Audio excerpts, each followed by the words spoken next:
সুপ্রিয় শ্রোতামণ্ডলী, আজকে আমরার স্টুডিওতে উপস্থিত হয়েছেন আমরার করিমগঞ্জ জেলার বদরপুরের আমরার একজন ভাই।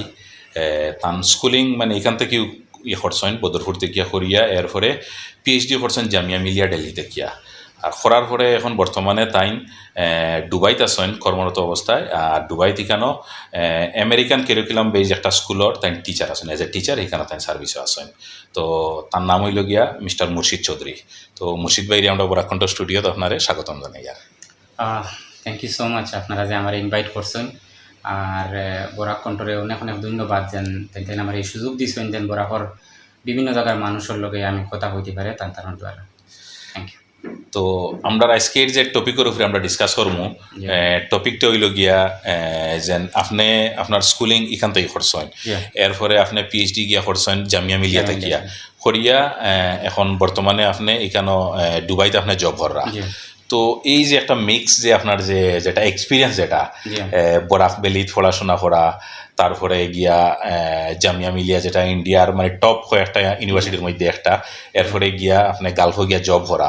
তো এই আপনার এই সব এক্সপিরিয়েন্সগুলো আর একটু আমরা ভিউয়ার্সের লাগে শেয়ার করবা। তো সর্বপ্রথম আপনার কাছে প্রশ্নটা হইল গিয়া যে বরাক থেকে স্কুলিং কমপ্লিট করিয়া গিয়া আপনি জামিয়া মিলিয়া থেকে পিএইচডি কমপ্লিট করছেন। তো যাওয়ার পরে জামিয়া মিলিয়ার হিকানোর এডুকেশন সিস্টেম আর আমরা বরাক ভ্যালির এডুকেশন সিস্টেমের মধ্যে কিতা ডিফারেন্স, মানে কোন জিনিসের মানে হিকানো যাওয়ার পরে আপনার ফিল হয়েছে যেন ও জিনিসের লেক থাকছে আমরা বরাক ভ্যালিত বা বিশেষ করে আমরা করিমগঞ্জ, কিতা আপনার ফিল হয়েছে? সবচেয়ে প্রথম একটা জিনিস কইম, মেইন যেটা ডিফারেন্স এটা হইল গিয়া এক্সপোজার। বরাক ভ্যালিতে আপনি যদি পড়াশোনা করেন তো বরাক ভ্যালিতে আপনি ফাউন্ডেশনটা হইবা, আপনি অনেক ভালো ভালো স্কুল আছে, এরকম নাই যেন দিল্লির সব স্কুল ইউনিভার্সিটি কলেজ সবগুলাও মানে ওয়ার্ল্ডের টপ মোস্ট বা বালা। কিছু কলেজ আছে যেগুলো অনেক বালা, বাট বরাক ভ্যালি যদি আপনি স্টাডি করেন ফাউন্ডেশনটা পাইবা, বাট এক্সপোজারটা আপনি দিল্লিত পাইবা। চাই ক্যালকাটা, মুম্বাই, বিভিন্ন বিগ সিটিজ যেখানে গেলে আপনি অনেক ডিফারেন্ট এক্সপোজার পাইবা, বালা লাইব্রেরি পাইবা, বালা এক্সপার্টস হলে মিলতে পারবা, আর বালা বালা প্রফেসর থাকবা, ওগুলো আপনার বালা এক্সপোজার দিব। তো ফিউচার ওরিয়েন্টেড একটা কেরিয়ার আপনিও দেখতে পারবা। বিভিন্ন এমএনসিজ আছে, কোম্পানিজ আছে, যেমন ধরেন তারা বিভিন্ন স্কুলও আর কি ক্লাস 8-9 থেকে তারা শুরু করে দেন বাচ্চারা ট্রেন করা আর কি। আমরা ধরেন জেনারেলি কিন্তু মানুষের শুধু রেজাল্ট ওরিয়েন্টেড দেখুন, এক্সাম ওরিয়েন্টেড। এই এক্সামও কত পার্সেন্ট পাইলো বাচ্চা, এক্সামও ফার্স্ট হইলো না সেকেন্ড হইলো, র্যাঙ্ক আইলো কিনা, ওগুলা দেখুন মোস্টলি। বাট তারা মোস্টলি দেখুন বাচ্চারা কিতা শিখছে, মানে ক্লাসও হে কিতা শিখছে, কিতা জিনিসে অ্যাচিভ করছে। এটা মেবি অনেক বাচ্চারা আপনারা দেখবা যে হে হয়তো ক্লাসও মানে স্কোর খুব ভালোও নাই, বাট হে স্পোর্টসও আরও বিভিন্ন এরিয়া তার জিও খুব ভালো ইন্টারেস্টও ভালো, ভালো মার্কস আনে। তো ওগুলো এক্সপোজার ভালো হয় আর কি বাইরের দিকে।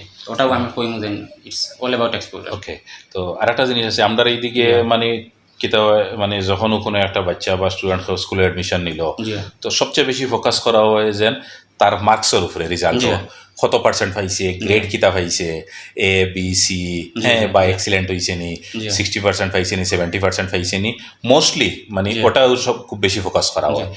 আর বাইরে কীরকম, মানে বাইরে ইন দ্য সেন্স আপনি গালফর কথা কইন বা দিল্লির কথা কইন, সেখানেও কিতা ওরকম সিস্টেম নেই যেন মার্কসে বেশি মানে প্রাধান্য দেওয়া হয়নি, গ্রেডের প্রাধান্য দেওয়া হয়নি, না তার হে স্কিল যেটা আর কিতা শিখছে ওটার মানে প্রাধান্য বেশি দেওয়া হয়?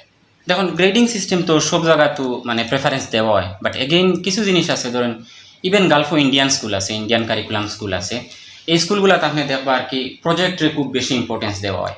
এরপরে এক্সট্রা কারিকুলাম অ্যাক্টিভিটিস আছে, স্পোর্টস আছে, হেলথ সায়েন্স আছে, নিউট্রিশন, বিভিন্ন জিনিস ওগুলো সব ওভারঅল জিনিসে তারা দেখে। আর এক্সাম সিস্টেমটাও মানে একটু ডিফারেন্ট, মানে আমরা ধরেন তারা করে কি তা পুরো 100 মার্কস টোটাল এক্সাম থেকে যায় আর কি, তার একটা পার্সেন্টেজ ফাইনাল এক্সাম থেকে থাকে, আর বাকি পার্সেন্টেজগুলো এই এক্সট্রা কারিকুলাম অ্যাক্টিভিটিসেই থাকে। যেমন ধরুন বাচ্চারে তারা জিও করবো আর কি, অরেটরি স্কিল জিও করবো, কমিউনিকেশন স্কিল, এরপরে আরও বিভিন্ন প্রজেক্ট আছে এইগুলা দিব, ওগুলা থেকে কিছু মার্কস পায় আর কি, যাতে বাচ্চারা এক্সপোজার পায় আর বাচ্চারা নতুন নতুন জিনিস শিখতে পারে আর কি, প্র্যাকটিক্যাল লাইফও তারা এগুলা ইস্তেমাল করতে পারে। ওকে, আরেকটা জিনিস মনে করেন সাপোজ আমরা কেনর আমরা করিমগঞ্জ, বদরপুর বা বরাক ভ্যালির ক্লাস 10 যদি একটা স্টুডেন্ট আর তার মোকাবিলা করা নিয়ে হয় দুবাই বা দিল্লির কোনো একটা স্কুলের ক্লাস 10 স্টুডেন্টের দুইজনের যদি ফেস অফ করা নিয়ে হয়, তো আপনার কিতা মনে হয় যেন হের তুলনায় আমরা স্টুডেন্টরা মানে কোন জিনিসের কমি থাকবো? দেখুন ট্যালেন্ট ওয়াইজ তো ঠিক আছে, কোনো সমস্যা নেই। আমরা বাচ্চারা এনাফ ট্যালেন্টেড, বরাকবির যারা বাচ্চা আছেন স্কুলে পড়িতরা, কলেজে পড়িতরা, তারা এনাফ ট্যালেন্টেড। মেইন প্রবলেম হলো কমিউনিকেশন স্কিল আর এক্সপোজার, যেটা আমি কইলাম। বাচ্চারা অনেক কিছু জানে না, প্রথমবার তারা বার হইলো। আপনি যদি AMU যাইন, ধরুন গ্রেড 11 লাগে এন্ট্রেন্স দেন আমরা অন্তেই গিয়া, তো মোস্টলি আপনি দেখবা বিহারের কিংবা ওয়েস্ট বেঙ্গলের তারা বাচ্চারা মানে ক্র্যাক করিলেন, আমরা বাচ্চারা ফিসের হয়ে যাই। তো 3 মান্থস 4 মান্থস গিয়া তারা হলো গিয়া কোচিং লইতে লাগে। মেজর প্রবলেম হলো বাচ্চারা কমিউনিকেশন স্কিলগুলো ডেভেলপ করা হয় না, আর মোস্টলি থিওরিটিক্যাল। আপনি দেখবা টিউশনও যাইবা বাচ্চা আমরা এনে গিয়া শুধু নোটস কালেক্ট করা, আর তারা আসলে মানে শুধু মুখস্থও করা আর কি, কিছু বুঝরা না। ক্লাসও কিতা তারা শিক্ষিতরা তারা এগুলো বুঝরা না। যখন তারা CBSE ফরম্যাটও গেলা, ধরুন দিল্লিত গেলা কিংবা AMU গেলা কিংবা JMI গেলা, তখন গিয়ে হঠাৎ তারা সামনে হইলো ধরুন জিওর লগে আর কি, কারেন্ট অ্যাফেয়ার্স আরও বিভিন্ন জিনিসের লগে। তখন ও জায়গাত গিয়া তারা একটু লেকিং হয়ে যায় আর কি, তারার লগে তারা লোকাল বাচ্চা ইন্তলে কম্পিট করতে পারেন না। এটার মানে এটা নাই যে তারা ট্যালেন্টেড নাই, তারা ট্যালেন্টেড, বাট ও এক্সপোজারটা নাই আর কি। আচ্ছা, এক্সপোজারটা কমিউনিকেশন স্কিলটাও অত্যন্ত একটা গুরুত্বপূর্ণ জিনিস, বেশি গুরুত্বপূর্ণ। তো এটা ডেভেলপ করতে গিয়ে আপনি কিতা মনে করেন যে আমরা স্টুডেন্টলারে কিতা কোন জিনিস করলে কমিউনিকেশন স্কিলটা ডেভেলপ হইব? দেখুন অনেক মানুষে কয় যেন ইংলিশটা ইম্প্রুভ করতায় আর বাংলা দিয়ে কিছু হইতো না, অনেক মানুষের একটা বিবেচনা আছে এরকম। নো ডাউট বাংলা দিয়ে তো কিছু আর হতো না, কারণ যখন তুমি স্টেটের বাইরে যাইবে তখন তো আর বাংলা ল্যাঙ্গুয়েজ তো আর তোমার মানে কোনো প্রয়োজনও পড়তো না। বাট কিন্তু লোকাল ল্যাঙ্গুয়েজটাও জানা থাকতো আর কি, লোকাল ল্যাঙ্গুয়েজটা যেও থাকতো। এটা তো আমরা একটা ফাউন্ডেশন, বা যখন এটা আমরা গড়ে আসার সময় তো এটাও ব্যবহার করব। বাট ইংলিশ যখন আপনার সেকেন্ড ল্যাঙ্গুয়েজ হয়ে যায়, এটা একটা ফরেন ল্যাঙ্গুয়েজ, বাট কিন্তু দুনিয়ার মোস্টলি জিনিস সব কিছু ইংলিশে।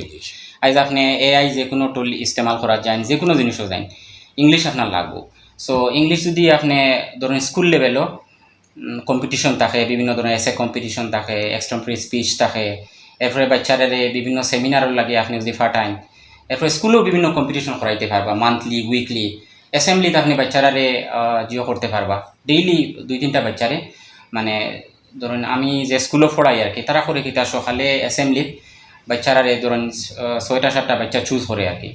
তো তারারে ডেইলি মর্নিং আপডেট, বিভিন্ন নিউজ পেপার আছে ওয়ার্ল্ডের দেখুন লিডিং নিউজ পেপার আছে, ধরুন গার্ডিয়ান টাইমস আছে, আমরা টাইমস অফ ইন্ডিয়া আছে, ওরকম নিউজ পেপারের হেডলাইন্সগুলো, মেজর হেডলাইন্সগুলো তারা দিব ফোরবার লাগে সকালে আর কি।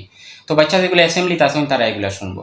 তো স্লোলি অ্যান্ড স্টাডিলি ওইব কিতাব বাচ্চারা শিখবো কিলা, মানে স্পিচ ডেলিভারি করতো, ইংলিশ শিখতো কিলা। তো যখন আপনার টাস্ক দিলা তখন বাড়ির তারা ওগুলো পড়বো আগর দিন। তো একটা আপডেটেডও থাকলো, আর বাচ্চারা ইংলিশটাও ভালো হইলো, ইম্প্রুভ হইলো। আমরা এত অঞ্চল যেটা স্কুল থাকে সাধারণত প্রাইভেট স্কুল যেটা আমরা হই, তো প্রাইভেট স্কুল তো অনেক বেশি দেখা যায়। প্রত্যেক ছোট ছোট রিমোট এরিয়া তো মানে ইভেন অনেক ভিলেজের ভিতরে গ্রামের ভিতরে স্কুল খুলছেন বা স্কুল চলের, যেটা ঠিক আছে থাকতে লাগে। অনেক জায়গার সময় দেখা যায় কি তা স্কুল দূরই থাকার কারণে মা বাপে বাচ্চারা স্কুলে দিতরা না, ও জায়গা গ্রামের ভিতরে একটা প্রাইভেট স্কুল খুলে হয়েছে। তো এটাত মানে তারা ইয়া স্টুডেন্ট কালেকশন করিয়া লইয়া যাইতরা, যেটার কারণে মোটামুটি একটা প্রাইমারি লেভেল স্কুলে পড়াশোনা করা বাচ্চারা। ঠিক তদ্রূপভাবে গালফও কিতা ওরকম প্রাইভেট স্কুল আসেনি বা অনেক বেশি স্কুল আসেনি, বা যদি তাকেতে এরকম কোন স্ট্যান্ডার্ড মেনটেন করে তারা? গালফো মোস্টলি ধরুন সব কারিকুলাম স্কুল আছে, তারা গভর্নমেন্ট স্কুল আছে মোস্টলি রান করে মিনিস্ট্রি অফ হিউম্যান রিসোর্স। এরপরে প্রাইভেট স্কুলগুলো তারা খুব এনকারেজ করে, বাট মোস্টলি অ্যাডমিন যেগুলো তারা কন্ট্রোল করে, আর স্ট্যান্ডার্ডটি খুব মেনটেন করে। তো যদি আপনি স্ট্যান্ডার্ডগুলো ফলো করুন না তাইলে স্কুলের রেজিস্ট্রেশন ক্যান্সেল করে দেয়। এই দিক দিয়ে তারা খুব স্ট্রিক্ট। যেমন ধরেন আমরা কিছু স্কুল, অনেক স্কুল দেখবো, আমি পার্টিকুলারলি হলো নাম কইয়ার না, বাট নিজেও দেখছি অনেক স্কুলও অনেক ইস্যুস থাকে, বাট এটা প্যারেন্টসরা এটা খেয়াল করেন না। ধরুন স্কুলে বড়ো বড়ো ইনসিডেন্ট হয়, এগুলার লাগিয়া মানে অনেক দিক দিয়ে আমরা প্যারেন্টসরাও রেসপন্সিবল আর স্কুলও রেসপন্সিবল। ওগুলা মানে তারা খুব ধরুন বাচ্চারার হেলথ আছে, বাচ্চারা সেফটি আছে, টিউশনের সময় বাচ্চারা কিতা খার, তারা মানে ফুড হ্যাবিটস আছে, বাচ্চারা কিতা ওবেসিটি গেইন করেননি, হেলথ বেশি হয়ে যাননি, ধরুন ফাস্টফুড আছে, আমরা এনে বাচ্চারা খুব স্ট্রিং যেগুলো কোল্ড ড্রিঙ্কস আছে কিংবা জিও আছে, ড্রিঙ্কস যেগুলো আছে পাওয়ার ড্রিঙ্কস তো বাচ্চারা খাইতেও না, মেডিকেল হিসাবে খাইতেও না, এগুলো স্কুলের আশপাশে এগুলো বিকেল সবে খাইরা। তো এই জিনিসগুলো তারা খুব মেনটেন করে আর কি। তো আমি ব্যবধান ওটাও দেখি আর কি, যে হেলথ সেফটি এগুলো খুব তারা মানে প্রায়োরিটি দেয় না আর কি, যেগুলো আমরা দেশও দেওয়া হয় না আর কি। আমরা দেশও শুধু মোস্টলি ইনফ্রাস্ট্রাকচার দেখলা, বিল্ডিং দেখলা, ফেসবুক ও ইনস্টাগ্রামও তারা অ্যাড দেখলা, সুন্দর সুন্দর রিল দেখলা, বাচ্চারা স্কুলেও ফাটাই দিলে, একটা স্ট্যান্ডার্ড মেনটেন দেখাইলে, আর আমার বাচ্চাও স্কুলও পড়ে। বাট ফার্স্ট প্রায়োরিটি হলো আপনি স্কুলের বেসিক কিছু জিনিস দেখা উচিত, এগুলা তারা দেখেন আর কি, ওটাও বললাম।